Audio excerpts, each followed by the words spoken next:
Маған бір клиенттен мынандай сұрақ келді. Ата-анам мені кішкентай кезімде басқалармен көп салыстыратын. Соның арқасында мен бүгінгі күні ата-анама доказать ету үшін, басқаларға доказать ету үшін жетістіктерге жеттім. Бірақ өкінішке орай ата-анам әлі күнге дейін көрмейді, әлі күнге дейін мені құнсыздандырады. Мен қалай олардың көзіне түссем болады, мен шаршадым деген сөзді айтады. Бұл жерде проблема бүгінгі күнде ата-анасының көзіне түсе алмай жүргенде емес, бүгінгі күндегі проблемасы даже өзін-өзі мақтауға лайықты екенін білмейді.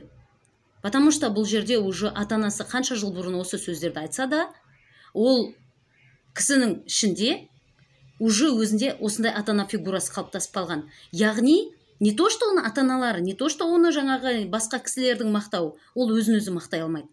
Өйткені өзіне өзі критик ата-ана болып қалған. Яғни осындай фигурасы бар ішінде. Бұл жерде біз ата-анамыз бізден кешірім сұрау, біз ата-анамыздан кешірім сұрау емес. Бұл жерде ішіңіздегі ата-ана фигурасын қайтадан жаңадан қалыптастыру керек.